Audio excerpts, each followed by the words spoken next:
Hey everybody, it's Tim Heidecker. You know me, Tim and Eric, Bridesmaids, and Fantastic Four. I'd like to personally invite you to listen to Office Hours Live with me and my co-hosts, DJ Doug Pound. Hello. And Vic Berger. Howdy. Every week we bring you laughs, fun, games, and lots of other surprises. It's live. We take your Zoom calls. Music. We love having fun. Excuse me? Songs. Vic said something. Music. Songs. Music. I like having fun. I like to laugh. I like to meet people who can make me laugh. Please subscribe now.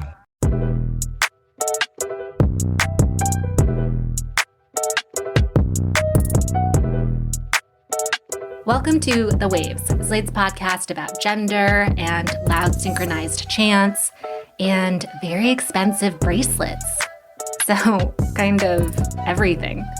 For the next 4 weeks, you get to hear me, Kat Chow, fall down this giant rabbit hole of something I cannot stop thinking about.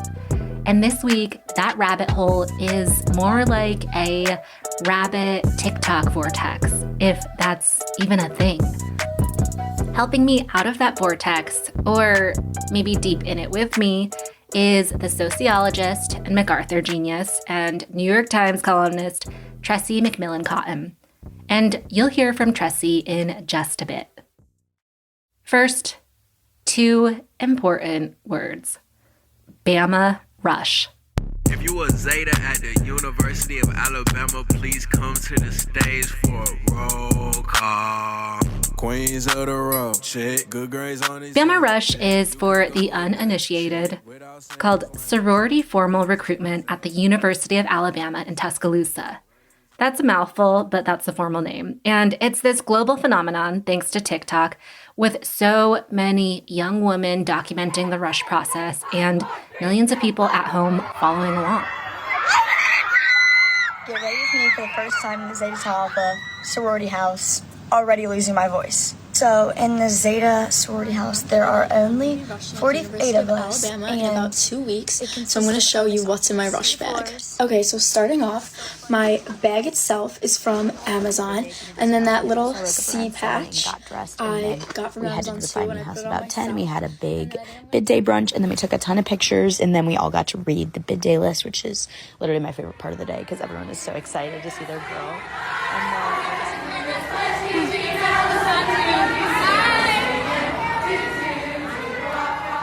Rushing the right sorority at Alabama, or really any university, is a big deal to these women. Being a part of the right sorority gives you a place to live, a full social calendar, friends, a dating pool, a professional network. And after watching these TikToks for a while, you start to notice how standardized everything feels. There's kind of this homogeneity, so to speak, which is very striking, to say the least. Get ready with me for the official season 3 of Alabama Rush. This right here is Kylan. She's a member of Zeta Tau Alpha. She's massively popular on Bama Rush TikTok, and she went through the recruitment process already, and now she's become this kind of window into what sorority life is like on the other side. Sororities have prepared, describing their philanthropy, their house, what it's like to be a part of the sisterhood. Then from there they will rank their top, I think it's their top. She was formerly Miss Ohio Teen USA, and just to give you a small sense of her, she's white, thin, has dyed blonde hair that's often styled in these big, big waves. And that description could be applied to so many of these women. Take the TikToks that they've been recording that show their outfits of the day. Okay, so it's Prep Day in Alabama, so we're gonna do OOTD. My dress is from Lake Forest shop.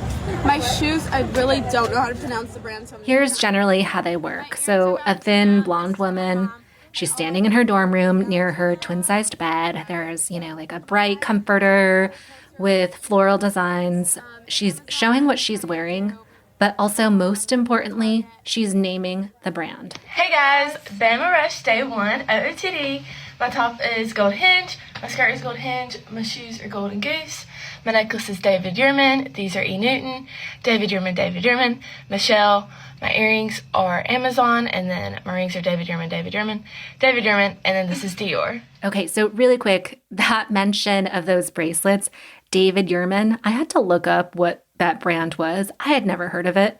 But authentic David Yurman bangles, they start at a few $100s, and the most expensive ones on their website are nearly triple the cost of out-of-state tuition at Alabama.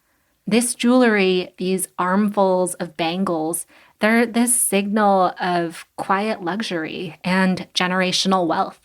And that so many of these teenagers are performing in this aspirational, standardized way, that says a lot about the greater Rush industrial complex. And this whole thing about Rush, it's not just an Alabama thing. It's a Southern thing. It's a window into femininity and how it's performed and consumption culture and so much more. Bama Rush is ultimately a form of competitive femininity that the University of Alabama absolutely benefits from. There's Tressie McMillan Cottom, and she recently wrote this wonderful essay in the New York Times about Bama Rush. She is going to help us unpack it all after the break.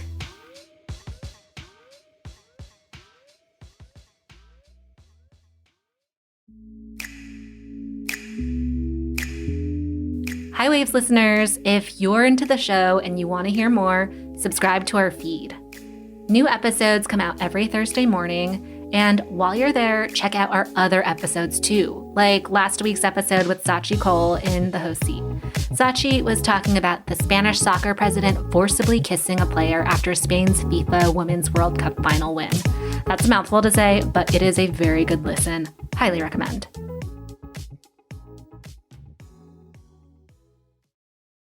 I'm Josh Levine, the host of Slate's podcast 1 Year. In our new season, we're firing up our flux capacitors and taking you way back. 1955. 1955. We'll bring you 1955's weirdest, wildest, and most captivating stories. You'll learn about forgotten pioneers, like the TV Weather Girls, who took the country by storm. A cute, sexy young woman was very appealing, and I can quite understand why. And you'll discover moments from the past that resonate deeply with the present, like how a bizarre conspiracy theory infected the nation's politics.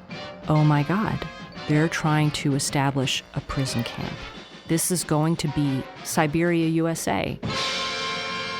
1 Year, 1955. Out now, wherever you listen.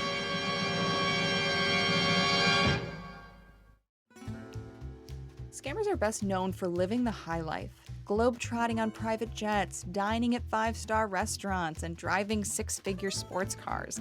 That is, until they're forced to trade it all in for handcuffs and an orange jumpsuit.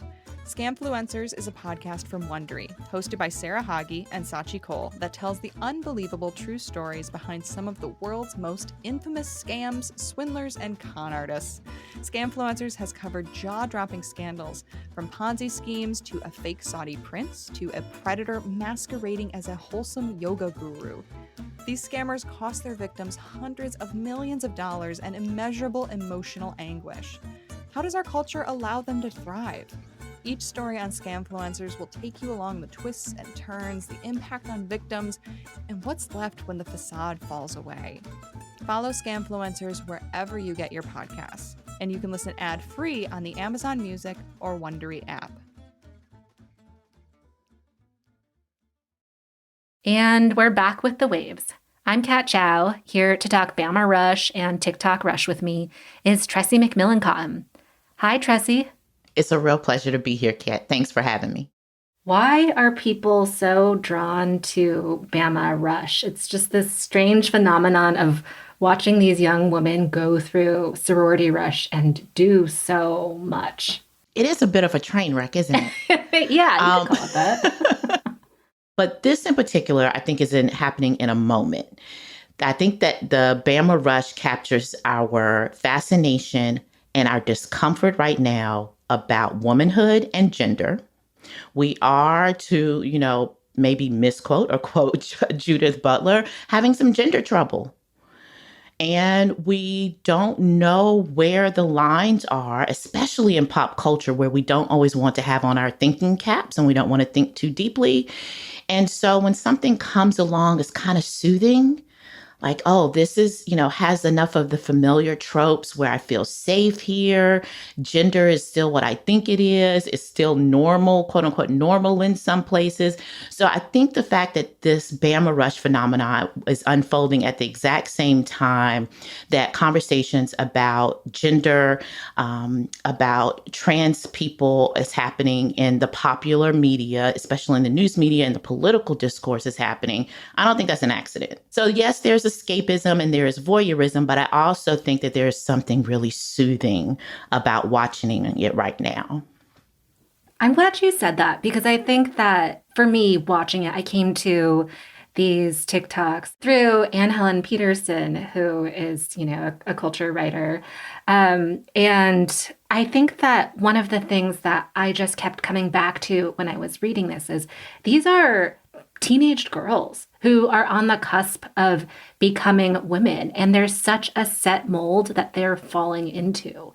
And why am I so fascinated by watching them perform these ideas of their specific femininity, which is so different from mine? I think their youth is part of the fascination, by the way. I was really wrestling with how many of the women in my life were watching this. And, listen, I am surrounded by brilliant, ambitious women.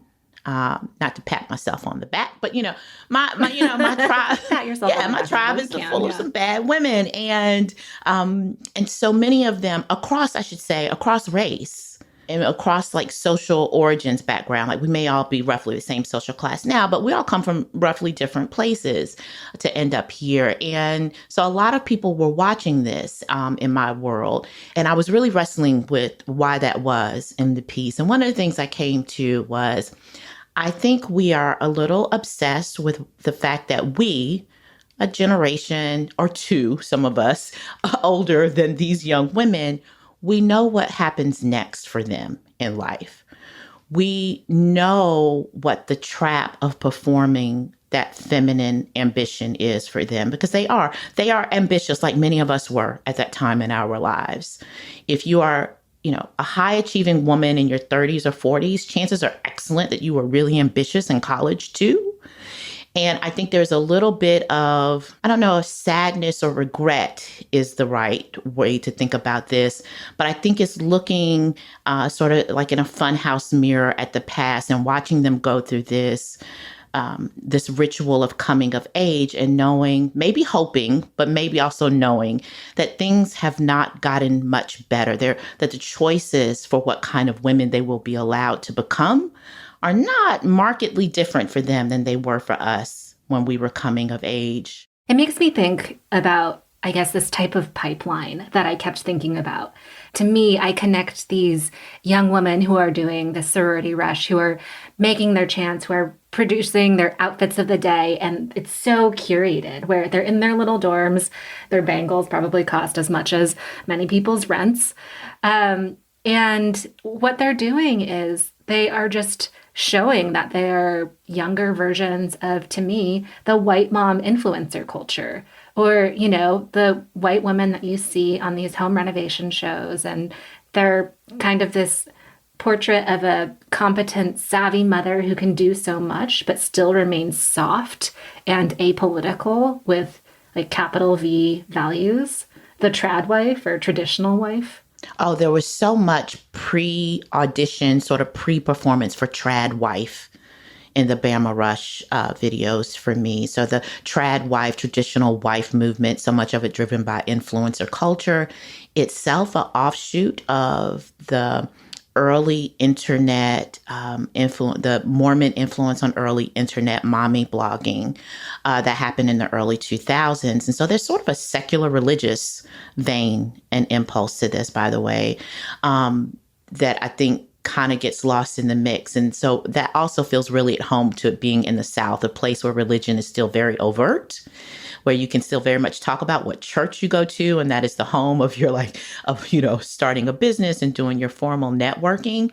And so there was a lot of, to me, performance in this of saying, do you see, I'm prepared for this sort of social role I will be expected to take on. 40 years ago, that social role meant they went to college to attract the right kind of husband and to eventually exit the labor market, to eventually not work and to be a stay-at-home mother. Well, not even really well-to-do families can afford that anymore.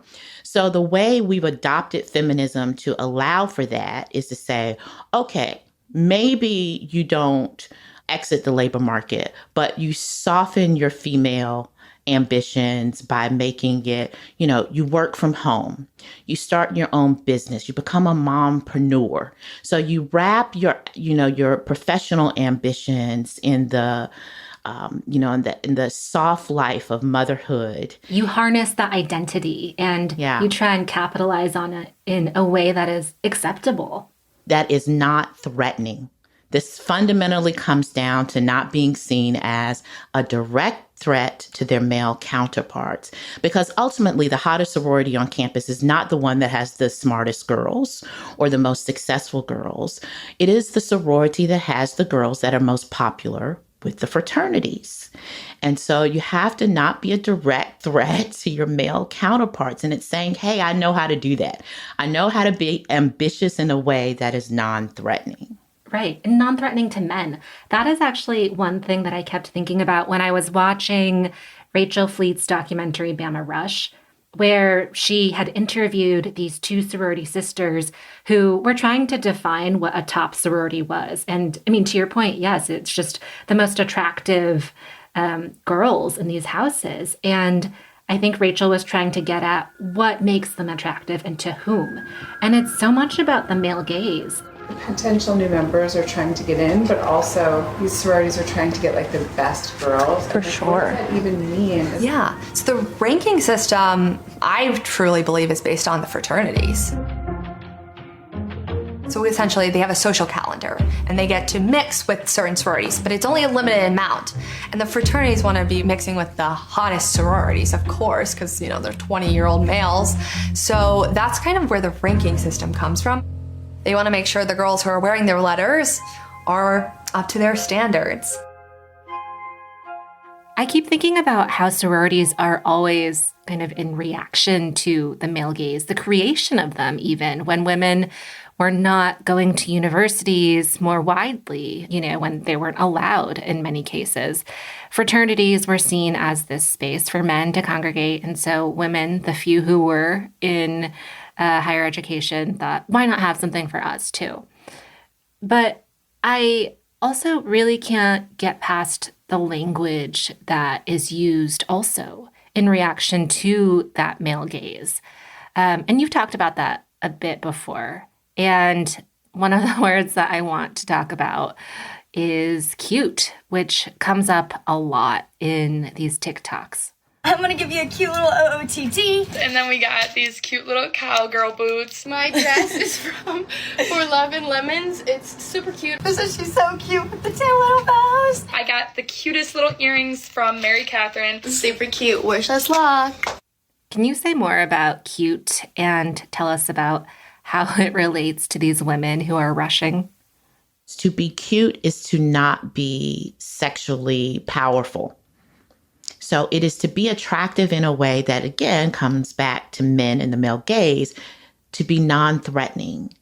And when I watch those videos through the lens of who is this made for, like who is the audience, that emphasis on cuteness, the outfits, the diminutive language, the color palette even, the dance routines, so much of it was so obviously about not being seen as sexually powerful, which of course is a certain type of femininity that is meant to be consumed, but not owned by the women themselves, right? Because when you are sexually powerful, you're a mature woman, that has always been seen as a threat to the male gaze because it shifts the orientation from what do men want to what do women want, to women's pleasures, to women's desire.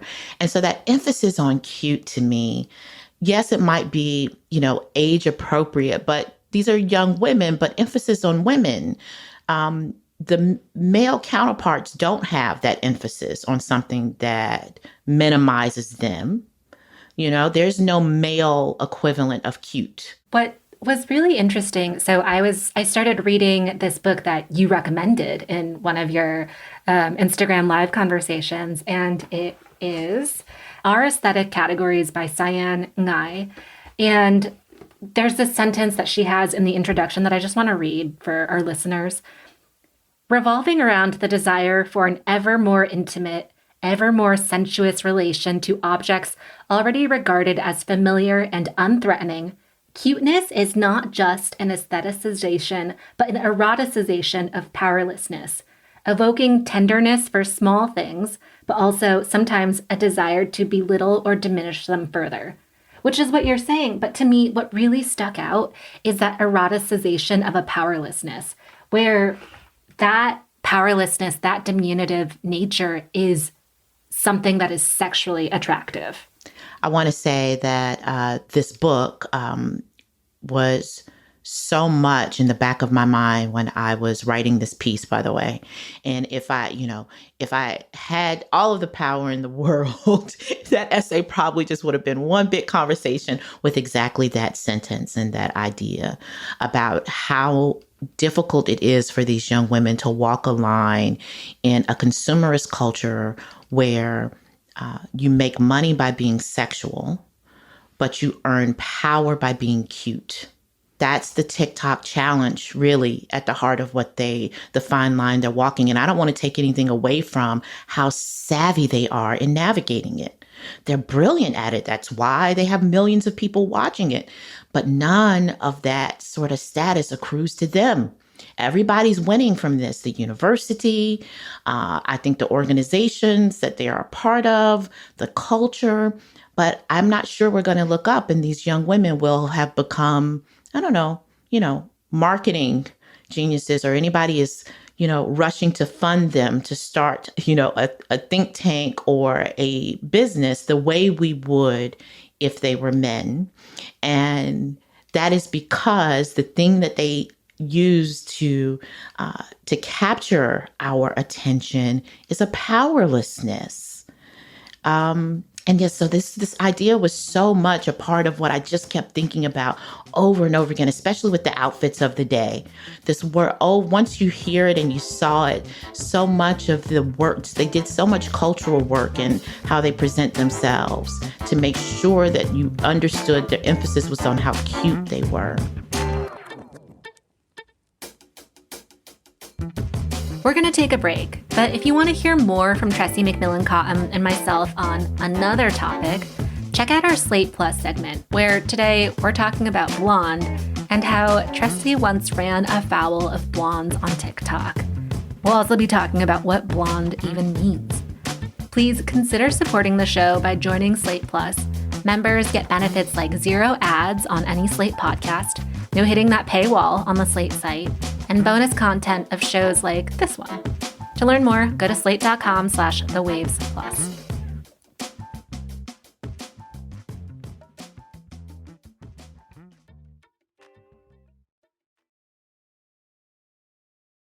Welcome back to The Waves. I'm Kat Chow, and I'm with Tressie McMillan Cottom. We're talking about Bama Rush. Tressie, I want to zoom out now and talk more about the broader structures around the Greek system more generally, the power, the bigger societal implications that they might have, which we've kind of been talking around and alluding to. And one of the things that I want to talk about now is the machine. Oh, yeah. Yeah. It even sounds creepy. I couldn't believe I think they call themselves that even. I thought that's a little on the nose, isn't it? It's a self-referential thing, and it's so secretive. Do you want to explain what the machine is? So the machine, well documented for a secret society, by the way. Not very secret, yeah. So the machine is this, I guess, to be fair, I should say, a supposed secret society, but a society at the University of Alabama that is most directly tied to their student government association. That is analogous to like a political action committee, kind of, in the real world, that helps get candidates elected for student government. And you go, wow, that's really sophisticated for student government, until you realize that student government is seen as a precursor to political ambitions in state and regional politics. And so the machine turns out the vote. Like, you know, like churches and PACs do. Yeah, it turns out the vote, right? They put out official candidates and they turn out the vote for their candidates. And because of that, have a lot of, you know, indirect power in the university culture that extends to their alumni network. So it is also a way that the alumni network influences the shaping of the student voice and power at the university, which matters if you think about how important student activism has been to sort of dragging universities into, well, you know, into social progress. And so some people think of the machine as a way that has kept the university culture more conservative. Right? The power flows is bidirectional, right? It is a way that students tap the power outside of the university, but also the way alumni and people outside of the university exert power within the university system. So directly influences student government associations, but there are also indirect ties to the fraternity network system, which then extends to the sororities, because part of how they turn out the vote is by tapping those network ties to those other organized student body groups. Yes, I am so glad that you mentioned how the power flows both ways. The power is really also flowing from the alumni network, because once you are a brother or a sister, you are that for life. It is part of your identity. And that also makes me think about, you know, how we see different versions of the machine outside of Greek life. So to you, what does it say to us about power and how people get to use it once they have left the University of Alabama, or really, you know, any equivalent university with the big Greek life? Yeah, this was important to me to point out to people that this only seemed strange to us because it was happening in the South, because it was happening at the University of Alabama, because this actually happens at Harvard, Yale, Princeton, Brown, et cetera, all of the time. It happens so frequently and is reported on so regularly that we consider it a normal part of the way that politics and social reproduction happens in this country. We are right now having a conversation about the invisible levers of power shaping the Supreme Court. And many people saying, well, yeah, but that's how power goes, by virtue of the fact that they went to certain institutions, that Ivy League institutions take for granted that part of what you are buying into when you attend an elite selective admissions institution is that you are buying into that kind of access. So we take for granted that that's how it works at Ivies. The only reason that we think that this kind of elite social reproduction is strange is because it is happening at the University of Alabama. But one of my points is that these sort of regional networks of power, especially in a country like the United States, that it is as wide and as diverse as ours is actually also super important. And so these regional networks of elite capture and elite control, and why those networks matter so much to people that they would fight to protect them, I think become a lot more clear to us when we don't think that they only happen at elite Northeastern institutions. But this is basically how power works. I think the question for us is whether or not this is how we want power to work. Is this compatible with our idea of what higher education institutions are supposed to do and be? You referencing the Supreme Court made me think about how the Supreme Court, of course, gutted affirmative action and higher education admissions. And also there was the ruling on student debt cancellation. And to me, I can't think about the phenomenon of Bama Rush and its brash and overt homogeneity in the zeitgeist without thinking about the Supreme Court decisions in higher education. Of course, many things can exist in the same world, but I can't help but seeing these things as intention with one another. What does this say to you? How does this speak to you? I keep thinking that the tension is about our misplaced faith in colleges and universities as engines of social and economic mobility. Whereas what the Supreme Court decisions are doing, they are ruling on what the institutions are. And we want to govern them based on what we want them to be. And that is the tension. What the Supreme Court decisions are fundamentally saying to me is that they want to return and double down on institutions that primarily focus on a social reproduction function, that we are here to serve those who deserve to be educated, who deserve to be credentialed, and who deserve to then enter into the world at a certain status, right? We're here to rubber stamp and to certify your social status. You go to these right schools, you go through this system, therefore and thereby we, with a magic wand like Harry Potter or something, we now confer upon you that that you are the rightful owner and inheritor of your, whatever privileges you inherited from your family. Especially affirmative action decision and sort of indirectly the student loan decision is about. It is a retreat from the idea of higher education institutions writ large, overall, the whole system, being responsible for that other piece, which is that they are supposed to transform the conditions of your social origins. They're supposed to be able to transform where you started in life and not certify who you are, but certify what you know, what you can contribute, your talents, your skills. And I think we see as a retreat from that, and that is the tension. In some ways, the Supreme Court decision might be the more brutally honest assessment of what some institutions have been doing for the last 40 or so years. I think that there has been a lot of backlash to, for example, the Bama Rush documentary, where many University of Alabama students were not happy with it for, many reasons, their own reasons. But again, that is a university where in 1963, Governor George Wallace stood in the schoolhouse door to block the entry of James Hood and Vivian Malone, two Black students. And, Wallace was also the governor who, in his inaugural speech, said, "I draw the line in the dust and toss the gauntlet before the feet of tyranny. And I say segregation now, segregation tomorrow, and segregation forever."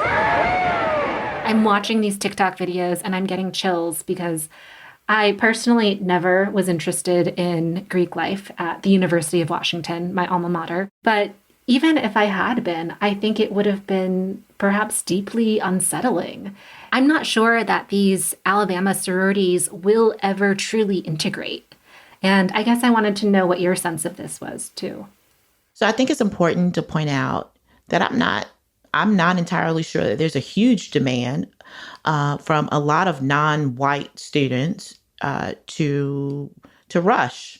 I mean, right? I want to shout out the fact that there is a long, proud history of Black Greek letter organizations. I am a member of a Black Greek letter organization, so shout out to Sigma Gamma Rho Sorority Incorporated, by the way. Yeah, you got to do that work. There are a growing number of Hispanic serving Greek letter organizations, Asian American, Indigenous, et cetera, et cetera, et cetera. I'm not sure. I never want to give them too much credit. I'm not sure they're that popular with non-white students. Having said that, there is on the record the fact that there have been non-white students who have sought to be admitted and to have tried to rush, and the statistical record of their acceptance is pretty poor. So, I want to take their desire to participate seriously. So if people want to integrate them, what does that mean exactly? So to refer back to that Bama documentary, when the director did interview some Black sisters, the feedback was, "I am less desirable to the fraternity brothers than my white sisters." And one of the young women that they interviewed, her name was Rain.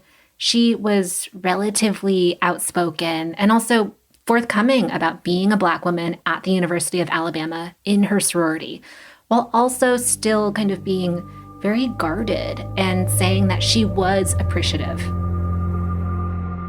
I have come to know and love the people in my sorority, and to know that they wouldn't have loved or trusted me 40, 50 years ago, it makes me feel upset. And I honestly, for my own self-preservation, don't really like to think about it.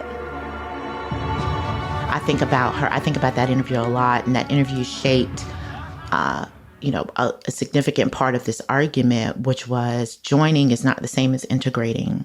Joining the organization is not the same as integrating its role in social reproduction. Because what she was saying when she said, I do not get the same beauty privilege as my white sorority sisters, is that she was really calling out quite elegantly where the actual power of the sorority was located. Her sisters could accept her, but unless the fraternities accepted her, then she could not access the true power of being a member of that sorority. That male gaze. We're coming back to that. That's Can't right. escape it.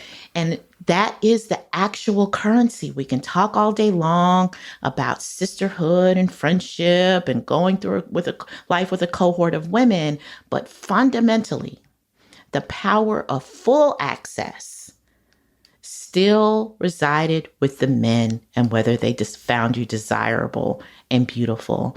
And here, race and class would always, always matter. Not just in Alabama, where, trust me, it matters. But here, all of the United States and all of pop culture is implicated.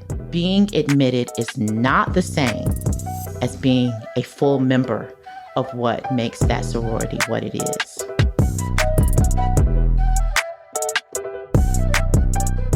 Tressie, thank you for going down this rabbit hole with me. Absolutely a delightful rabbit hole. I'd do it with you anytime, Kat. Thank you.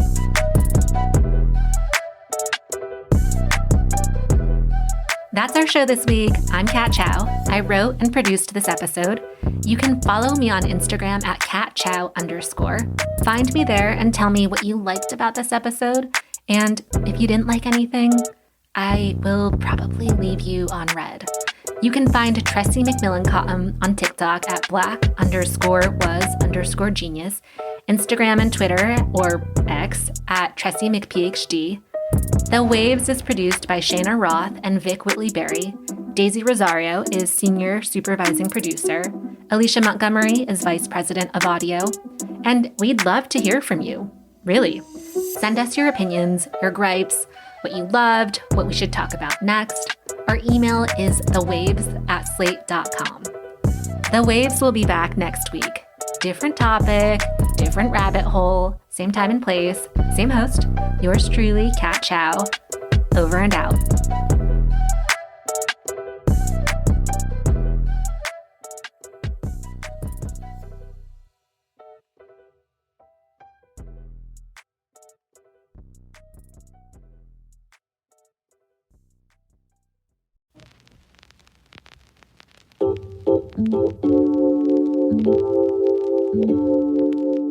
Okay, so for today's Slate Plus segment, we're talking about blonde. So many of the women participating in Bama Rush are blonde, will continue to be blonde through natural or very chemical ways, very expensive chemical ways. And it is this, to use one of your words, Tressie, enduring symbols of so much beauty and class.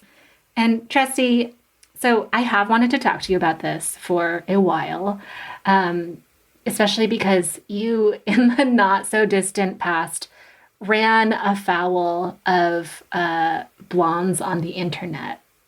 Maybe in particular, Nordic TikTok? Yeah, who, by the way, feisty. Let me just tell you. Don't know if I'd run afoul of them again if given a chance. But it got you banned from TikTok for a while, right? Okay, so what happened? Can you recap that? Yeah. Okay. So, first of all, I have no business on TikTok. I think that's my number one takeaway. I was experimenting. However, I am a professor in one of my lives, and one of my responsibilities is to know what the apps are. So I'm on TikTok unadvisedly, and someone sent me a TikTok about a girl who was saying to her mother, was trying to get her mother to verify for someone else that she was indeed a natural blonde. And this woman had deep roots that were very, very dark. Roots so deep and so dark, even I noticed them. And once I explained to people that I have sort of a blindness about those things, but even I could see the roots. And the mother couldn't even bring herself to lie. This is why the video was funny, because the mother didn't say you were a natural blonde. The mother responded, yeah, you were blonde when you were born.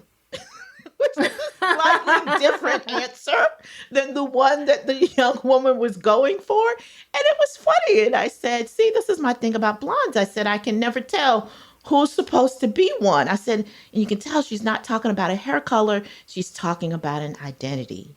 Yes. And okay, to your point, and then I want to get back to the identity bit.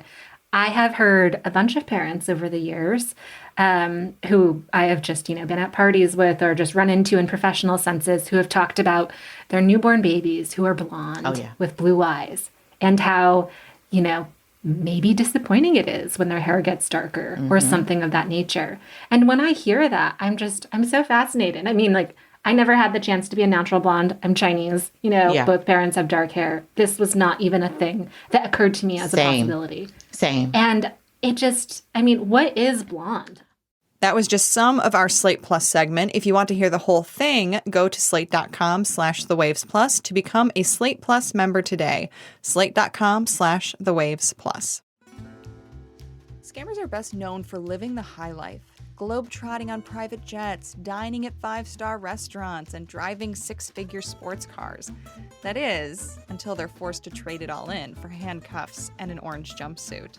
Scamfluencers is a podcast from Wondery, hosted by Sarah Hagi and Sachi Cole, that tells the unbelievable true stories behind some of the world's most infamous scams, swindlers, and con artists.